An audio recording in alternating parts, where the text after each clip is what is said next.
Come tutti voi altri sa, le origini di un popolo è quasi sempre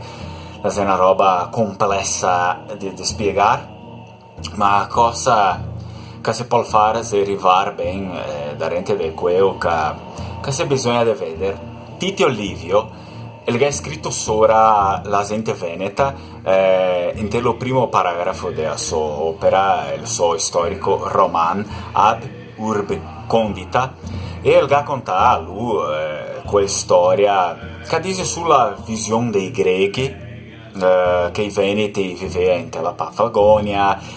che lui ha partecipato alla guerra di Troia, e dopo questo, insieme all'Antenor di Troia,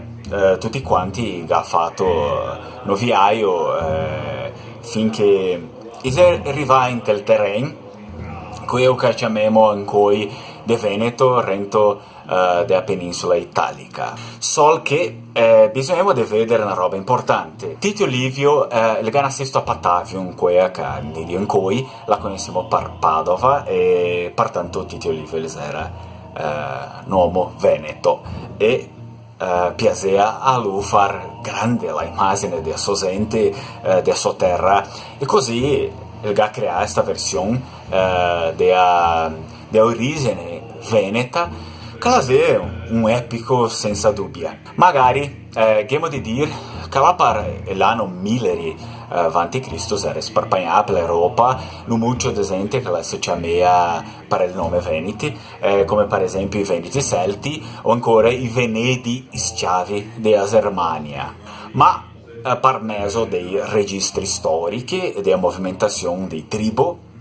è più probabile che la tesi coerente e scientifica sulle origini della nostra gente sia quella di un'immigrazione fatta da tribù baltiche che la si scommessa nel secolo 9 a.C.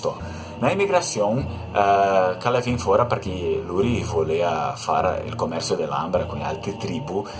così con i veneti si è andato finché arrivando e ancora la regione del Veneto e ha cattato fuori il terreno più buono che lui ha visto in la sua vita, e così questa tribù baltica e non turca la si è fermata per sempre in quel posto.